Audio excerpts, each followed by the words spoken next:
करीम अल्हम्दुलिल्लाह अगोड़े जाते बीठो हुम हज़रत मौलाना ग़ुलाम रसूल साहब, हाजी अताउल्लाह साहब मेंगल ऐं मियां इमदादुल्लाह मौलाना जे पुट आहे जेको वीडियो थो करे। हिन महिल जाते मां बीठो आहियां अगोड़े दाई हलीमा जो घर हो, जाते पाक मोहम्मद करीम सल्लल्लाहु अलैहि वसल्लम बचपन में आराम कंदा, सुम्हंदा, उथंदा। मुंहिंजे साम्हूं 2-3 पत्थरनि वॾा वॾा किताब लिखंदा आहिनि त जॾहिं पाण हुज़ूर सल्लल्लाहु अलैहि वसल्लम कॾहिं कॾहिं पत्थरनि ते बि वेहंदा हुआ, ख़ामोशी सां चुप करे वेहंदा आहिनि पत्थरनि ते। पत्थर बि तव्हांजे साम्हूं वञी वियो, तव्हांखे नज़र अचनि था, मुंहिंजो हथ इशारो बि आहे। हिन महिल जाते मां बीठो आहियां हे ॿकरियुनि जो वाड़ो। तव्हांखे आलिमनि बुज़ुर्गनि सभु ॾसींदा आहिनि त हुज़ूर अकरम सल्लल्लाहु अलैहि वसल्लम जाते रहंदा हुते ॿकरियूं अमा हलीमा खे डुबरी ॾाची ते पहुता। हाणे उन अंदरि मुसला विछायल आहिनि, ॿकरियुनि जे वाड़े में जाते बीठा आहियूं।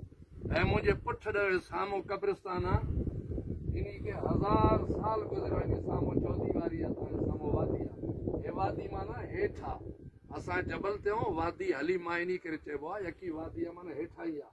हीउ साम्हूं कब्रिस्तान आहे, 1000 साल जूं क़बरूं इन में।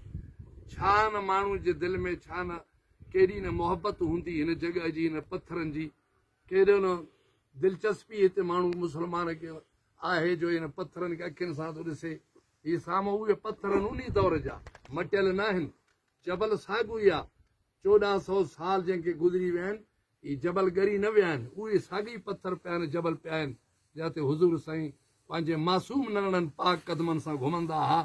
ऐं छा न जिबरील हिते ईंदो हो, अलाह तबारक व ताला ॾे कीअं निहारींदो हूंदो। हिन इलाइक़े में अम्मा खां जुदा थी, मके खां जुदा थी हिते आया, वरी हितां वापसि मके आया।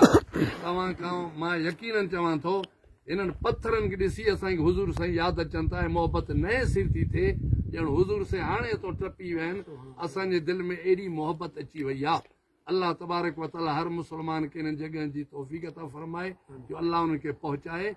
इन्हनि पत्थरनि खे अखियुनि सां ॾिसनि, हे साम्हूं पत्थरनि जिते हुज़ूर साईं पाण वेहंदा हुआ, कड़ी कड़ी नंढपिण में वेहंदा हुआ, अॼु अखियुनि सां ॾिसूं था। अलाह कंदो क़यामत ॾींहुं हुज़ूर साईं जो साम्हूं अर्ज़ु रखंदासीं, साईं अमल असां वटि कोन अथव, बाक़ी तव्हां सां तव्हांजे बचपन जी ज़िंदगी खां वठी पूरी ज़िंदगी सां मोहबत हुई, असांजी सिफ़ारिश फरमायो। अलाह कंदो इंशाअल्लाह शफ़ाअत थींदी, हर मुस्लमान खे अलाह साईं जन्नतुल फिरदौस नसीब